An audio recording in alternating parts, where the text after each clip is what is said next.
વાચીની દેવી. લેખક ધૂમકેતુ. પ્રકરણ 5. પાટણનો સેનાધ્યક્ષ દુર્લભરાજ. દામોદર ગયો કે વાચીની દેવીએ તરત અંદરના ખંડમાં પ્રવેશ કર્યો. ખંડમાં એક ખૂણામાં સોનેરી દીપિકાનો પ્રકાશ આવી રહ્યો હતો. હિંડોળા ખાટ મંદ મંદ ઝૂલતી હમણાં જ અટકી પડી હોય તેમ લાગતું હતું. વાચીની દેવીએ ત્વરાથી ખંડમાં ચારે તરફ દ્રષ્ટિ ફેરવી. પોતાનાથી થોડે દૂર જરી ભરેલા ઉચ્ચ રેશમી ગાદી તકિયાને અઠંગીને એક જુવાનને લાંબા પગ નાખીને પડેલો એણે જોયો. તેના મુગ્ધ ચહેરા ઉપર રહેલી મોહક અપ્રિતમ શૂરવીરતા જોનારને પહેલી જ નજરે આકર્ષી લે એટલી સ્પષ્ટ અને સુરેખ હતી. તેની આંખ થોડી મીચાયેલી હતી. પોતાના વિચારમાં એ મગ્ન હોય તેમ જણાતું હતું. વાચીનીનો પગરવ તેણે સાંભળ્યો હોય તેમ લાગ્યું નહીં. તે હતો તેમને તેમ શાંત પડ્યો રહ્યો.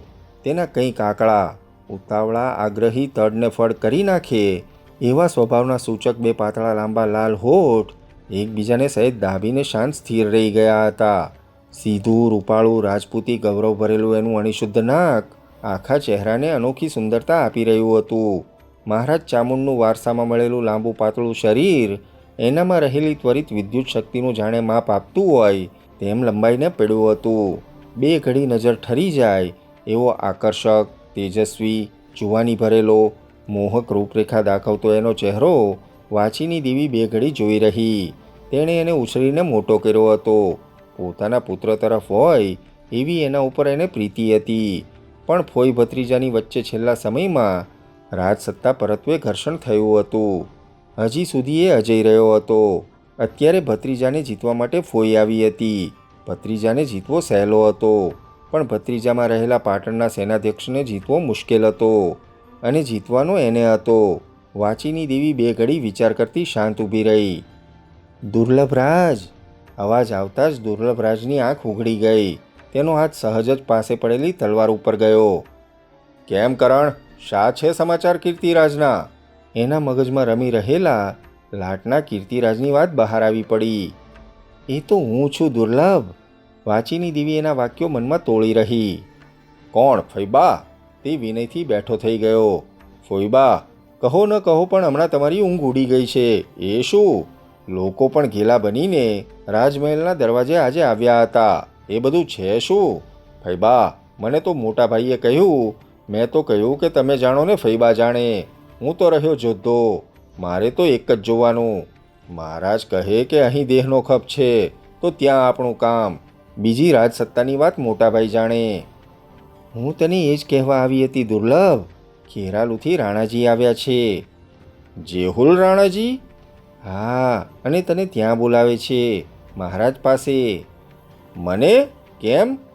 પાટણમાં હવે સૌ મરી પરવાર્યા છે, એટલે ખેરાલુનું સૈન્ય પાટણનું રક્ષણ કરશે.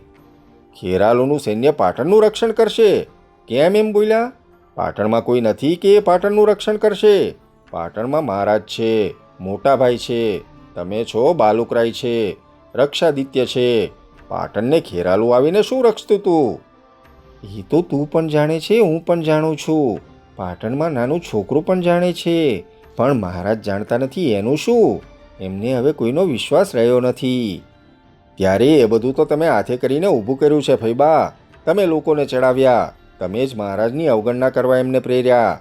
તમે જ મહલને કાઢ્યો. તમે પેલી નર્તિકાને મહારાજ પાસેથી મંદિરમાં મોકલી.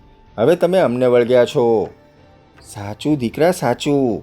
હું આ બધું કરી રહી છું. મારો દીકરો પાટણની ગાદીએ આવવાનો છે ખરો ના? વાચીની દેવીએ કહ્યું.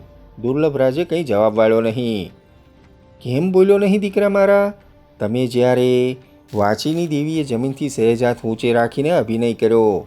હજી આવડા હતા અને હાલતા ઠેસ ખાતા હતા. ત્યારથી તમારા પગલે પગલાને હું ગણતી આવી છું. તે આજના દી માટે. પાટણ આજકાલનું નાનું થતું આવતું નથી. 12 વર્ષ થઈ ગયા એ વાતને.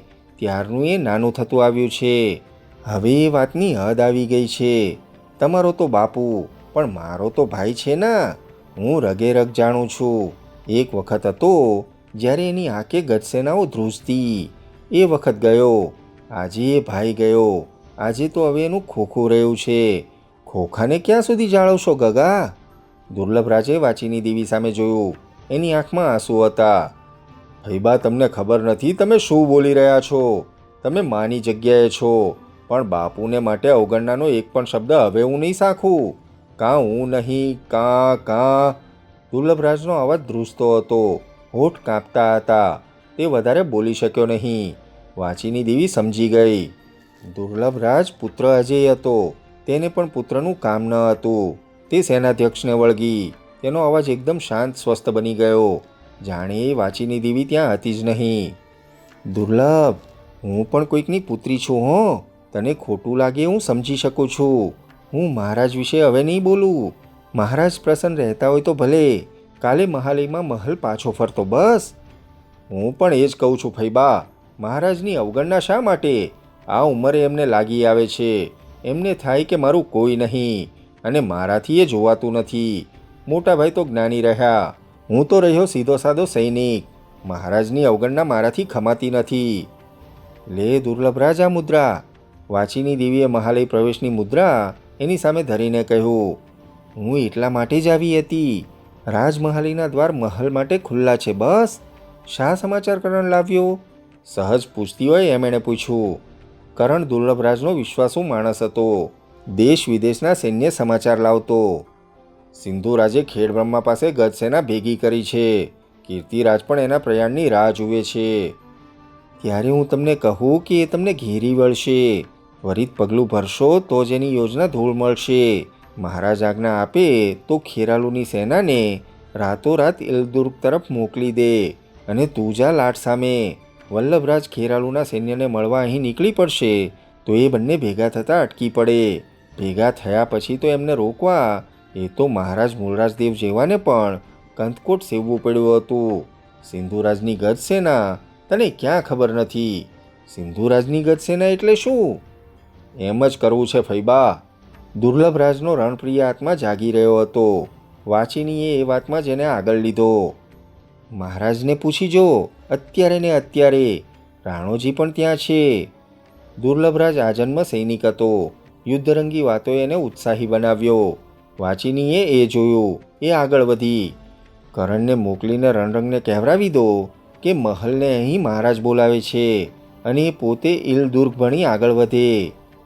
હું કીર્તિરાજ તરફ જાઉં. મોટાભાઈ ખેરાલુના સૈન્યને જઈ મળશે. કીર્તિરાજ અને સિંધુરાજને બંનેને કોઈ પણ જોખમે ભેગા તો નથી જ થવા દેવા. ભેગા થવા દેશો તો પછી સિંધુરાજની ગજસેના છે. પણ જે કરો તે દુર્લભ, અત્યારે ને અત્યારે કરો. સવાર પડે તો કેટલાય પંથ કાપી નાખો. મહારાજની આજ્ઞા મેળવી લેવી હોય તો અત્યારે જ મેળવી લ્યો. રાણોજી પણ ત્યાં છે. રાણોજી વાંધો લેશે તો? શેનો? સૈન્યને ઇલદુર્ગ તરફ મોકલવાનો. રાણોજી આવ્યો છે એ જ કામે. મહારાજની અવગણના થતી એમને ખપતી નથી. મહલને મહારાજ બોલાવી લે પછી અવગણના ક્યાં રહી? અને એટલા માટે તો હું તને એ કહેવા આવી. પાટણની વાત પાટણ બહાર જવા દેવી નથી. અને મારે શું છે? પાટણના સિંહાસન ઉપર મહારાજ હજી ભલે 100 વર્ષ રાજ કરે, પાટણને રોળાતું જોવાતું મારેથી ખમાતું નથી. ને તમે રહ્યા નાના, એટલે મેં 2 વાત કરી. હવે તમે ને મોટાભાઈ સંભાળી લેતા હો તો મારી આંખ ઠરે. મારો તો આ સમો ભગવાન સોમનાથનું નામ સ્મરણ કરવાનો. ઠીક લે ચાલ, હું જાઉં. રાણોજી ત્યાં રાહ જોતા હશે. દુર્લભરાજને વાંચીની દેવી મહારાજ ચામુંડને મળવા ચાલ્યા. દુર્લભરાજનો અંતરાત્મા ડોલી ઉઠ્યો. એણે માન્યું કે ફૈબાને ઠેકાણે લાવ્યો છે.